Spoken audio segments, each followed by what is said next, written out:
Ashish ji, APMC और डीएसआईडी ने कुछ कंडीशन लगाई हैं, वो तो आप ही बताएंगे क्या कंडीशन है? कि कुछ हमारे उद्योगपति भाइयों ने हमें बताया कि वो हमसे जो है नाजायज पैसा लेने की तैयारी कर रही है पीएमसी डीएसआईडीसी, और वो नाजायज़ है, वो क्या है आप थोड़ा बताएंगे?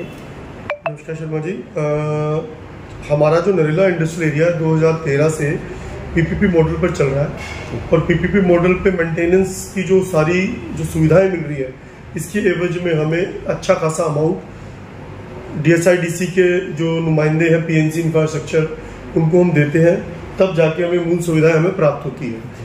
पूरे दिल्ली में अंदर सिर्फ 2 ही इंडस्ट्रियल एरिया ऐसे हैं, नरेला और बवाना, जिसमें हमें अपनी मूल सुविधाएं जो एक हमारा अधिकार है, उसके लिए हमें खुद पैसे देकर अपनी सुविधाएं लेनी पड़ती है। फिर भी हम इस बात को किसी तरीके से अपना वहन कर ही रहे थे खर्चा, लेकिन अभी फिलहाल कुछ महीने पहले हमें जानकारी मिली कि डीएसआईडीसी और पीएनसी ने मिलकर एक हमारे यहाँ पर सीटीपी चार्जेस, जिसमें जो कॉमन इन्फ्लुएंट ट्रीटमेंट प्लांट होता है, जिसका जो पीएनसी एज अ कंसेशनर चला रही है, उसमें हम शुरू से 2013 से ही 12 से ही 3 रुपए का प्रोविजन रेट दिया गया था।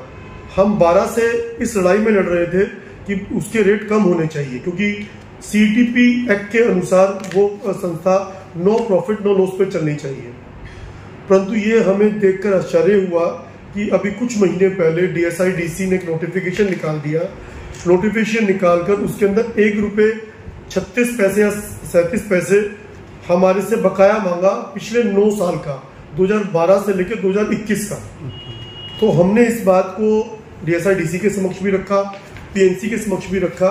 हमने इस बात का विरोध जताया कि आपने जो ये पिछले, पहली बात तो 2012 से 2021 इतना 10 साल पुराना, 12 साल पुराना आप एरियर हमसे मांग रहे हैं, तो किस ब्याह पे मांग रहे हैं? हमने इनसे लेखा जोखा मांगा कि आप हमें सीटीपी एक्ट के अनुसार जो चीज नो प्रॉफिट नो लॉस पे चलनी चाहिए, उसके हिसाब से आप हमें लेखा जोखा दीजिए। हमने मीटिंग की, सारी जो क्षेत्र की सभी एसोसिएशन उसमें शामिल हुई, एक सहमति बनी कि हमने एक रिप्रेजेंटेटिव को दिया कि आप इनको खर्चा दे दीजिए। लेकिन ये बात कहते हुए हमें अच्छा नहीं लग रहा कि डीएसआईडीसी द्वारा, पीएनसी द्वारा आज 2 या 3 महीने बाद भी हमें कोई लेखा जोखा नहीं दिया गया है।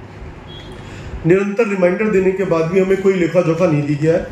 मीटिंग में हमने बाकायदा ये बात हमें सभी एसोसिएशन ने रख दी थी कि जब तक आप हमें लेखा जोखा नहीं पूरा देते और जब तक हम सेटिस्फाइड नहीं होते, तब तक हम हमारे सभी उद्यमी सीटीपी के चार्जेस को नहीं पे करेंगे। और इस बात को हम मानते हुए कि हमें लेखा जोखा मिलेगा, ट्रांसपेरेंसी बरकरार रहेगी, हम इस उम्मीद पे अभी तक कायम थे। लेकिन मुझे ऐसा लगता है कि डीएसआईडीसी के अधिकारी अभी उस लेखा जोखा देने के भी मूड में नहीं है। तो अभी हम एक लिटिगेशन में जाने की, एक हाई कोर्ट में रिट डालने की प्रयास कर रहे हैं और उम्मीद है कि आने वाले 15 दिनों के अंदर ही हम हाई कोर्ट में अपील करेंगे और अपने हक की लड़ाई लड़ेंगे। जो ये इन्होंने पैसे मांगे, उसके हमारे कई हमारे पास पॉइंट है कि नाजायज पैसे मांग रहे हैं। और सबसे आश्चर्यजनक बात यह है कि सीटीपी एक्ट में सभी जो ऑक्यूपायर्स है, जो भी यहाँ पर काम करते हैं, जिनकी भी यहाँ पर भूमि है, वो सबको पैसा देना चाहिए। लेकिन पीएनसी ने सिर्फ हमारे उद्यमी भाइयों की पर ही इस चार्ज को लागू कर दिया है, जो सरासर गलत है।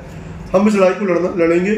हम एक रिप्रेजेंटेशन हमने ऑलरेडी डीएसआईडीसी को दे दिया, हमने आरटीआई लगा दी है। अगर उनका जवाब नहीं मिलता है तो हमारे पास लिटिगेशन कोर्ट में, हाई कोर्ट में अपील के अलावा हमारे पास कोई चारा नहीं रहेगा। हम अपने उद्यमियों का जो पैसा ऐसे वेस्ट नहीं होने देंगे। तो Narela industry complex welfare association के सभी पदाधिकारी प्रतिबद्ध हैं, क्योंकि हमारे साथियों ने हमें चुनकर भेजा है।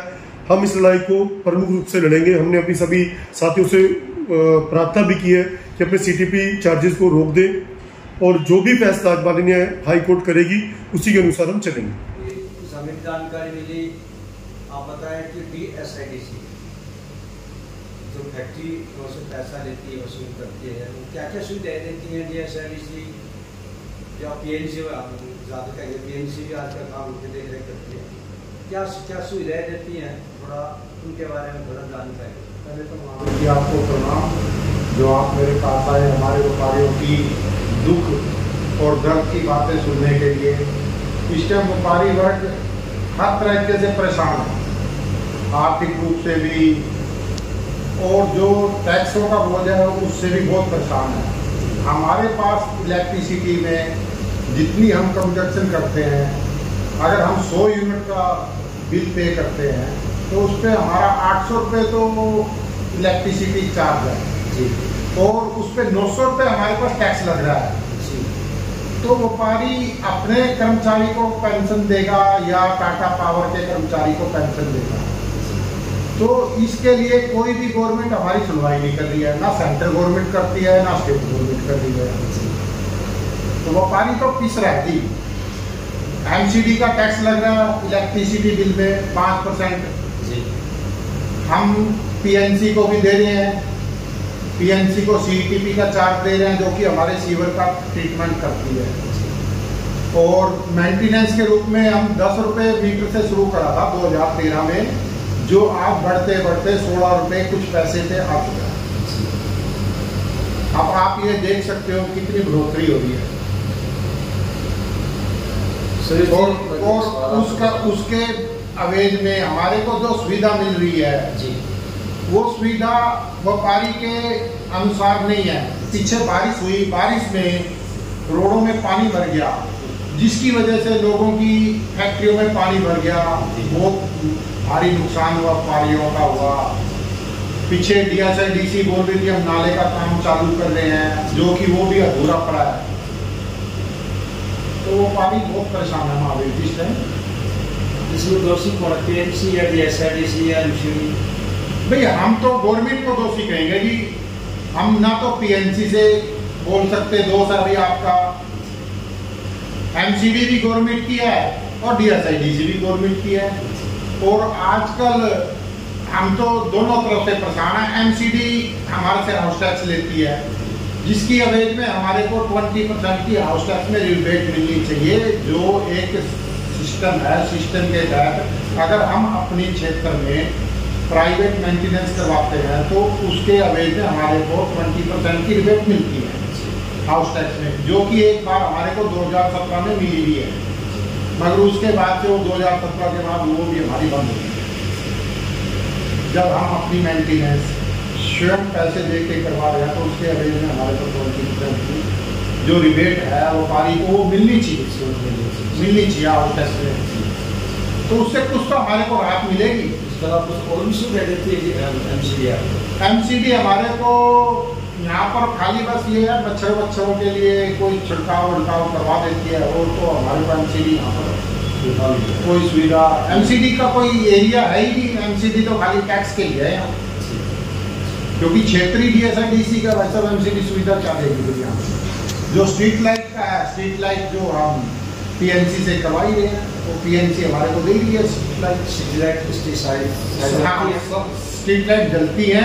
अगर कोई दिक्कत हो तो पीएनसी वालों को कंप्लेंट कर देते हैं और ठीक होके चालू हो जाते हैं।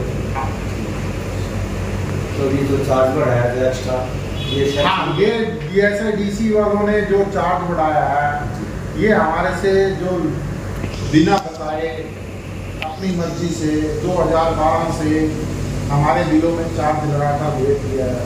ये देखो व्यापारी के साथ एक गलत है। 9 साल पुराना चार्ज, अगर कोई चीज का रेट है वो 1 साल 2 साल 3 साल कितने साल में फाइनल होगा। अगर मैं भी आज व्यापारी हूँ, आपको मैं माल देता हूँ, मैं 3 साल बाद तो उसको ये नहीं बोल सकता मेरी कॉस्टिंग ज़्यादा आ रही है, आप मेरे को इसके पैसे एक्स्ट्रा दो।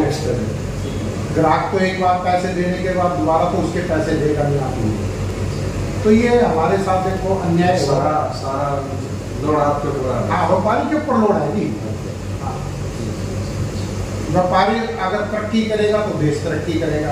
सुधार होने की आवश्यकता है, बहुत आवश्यकता है। मान लीजिए देखो, आप खुद ही समझदार हो, आपको मैंने सामान एक बार बेच दिया, एक दुकानदारी है, दुकानदार ने एक सामान बेच दिया, उसकी दोबारा कीमत कैसे वसूल कर सकता है भाई? एक आइटम की कीमत एक ही बार लेगा ना भाई। जब 2012 में हमारे को जो सुविधा उन्होंने दी, उसके बदले में उन्होंने हमारे से पैसे ले लिए। 2013 में जो दी उसके ले लिए, 2021 तक का अब चार्ज लगा के भेज रहे हैं। तो ये देखो गलत है।